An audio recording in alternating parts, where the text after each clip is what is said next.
Hey, what's up, everybody? Dr. Jason Jones back with another episode of Health Made Easy.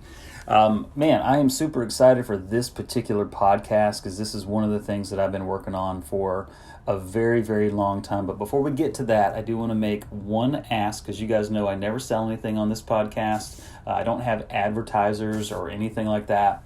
The only ask I have is that if you get something out of this podcast or you know somebody who would benefit from this, share this podcast, share it on social media, share it via text message, shoot them a quick note. It only takes 2 taps of the thumb to do that, but it also only takes 2 taps of the thumb, honestly, to give us a 5-star review on whatever you do out of this, because I do this for free.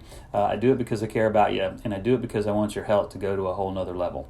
And this week's topic that we're going to cover is how doing hard things increases our resilience. Because the one thing is like stress is not going to stop happening, okay? So your stress level may never go down, but what you can do is raise your adaptability, raise your resiliency up. Because have you ever been in a crisis and wondered how to overcome or cope with the associated stress? Of course you have.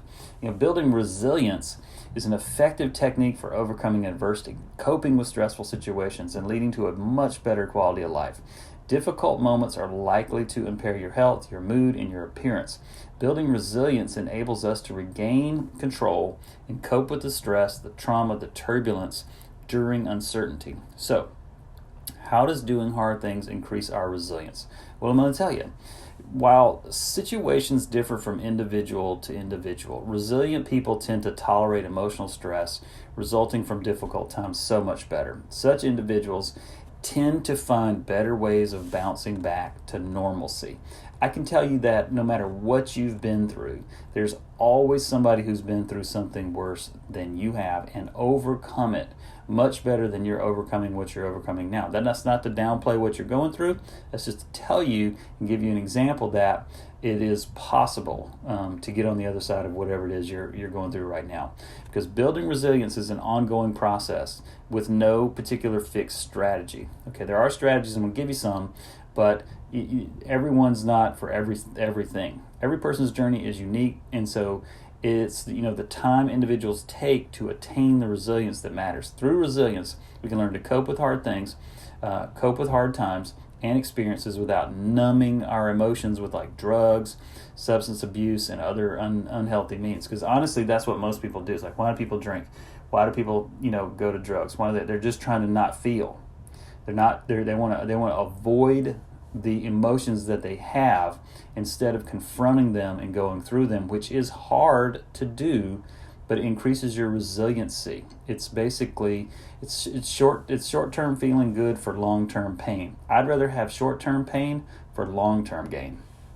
Now, are you wondering whether there is anything you can do in the hard times? Hardships help us build resilience, help us build our character, help us build our integrity.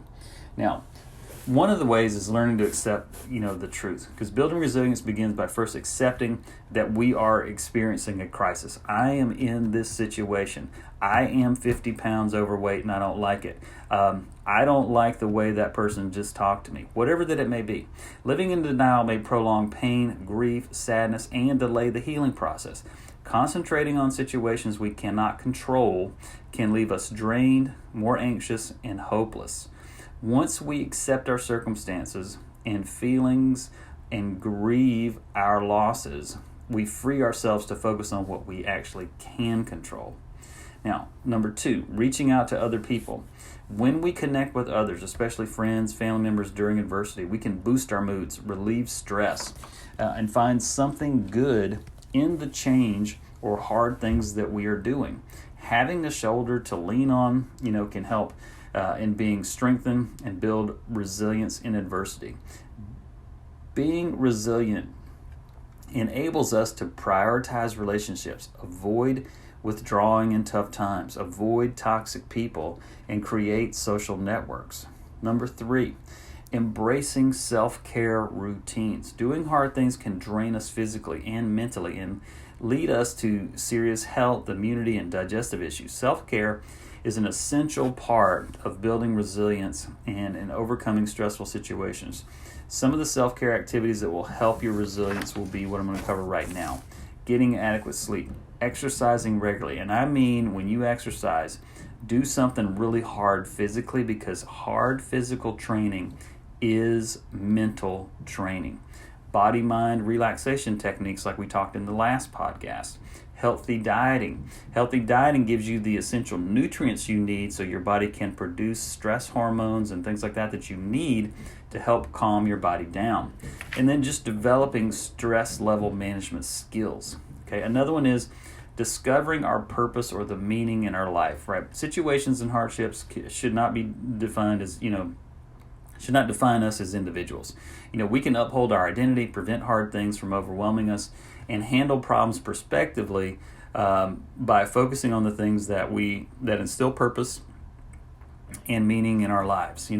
Building resilience enables us to focus on things geared towards our satisfaction without being defined by our circumstances and other people's opinions. So, for example, like I have goals and dreams that I want to achieve. Some of them are short, some of them are long, and they're going to be hard to get them. But what allows me to be able to work through the hard times is knowing that it's there, and it's knowing that I'm on the right path. So I'm willing to go through the hard thing to get the thing that I really want. Now, last one, staying motivated through a difficult situation. Persistence and endurance through hard times help coping with adversity.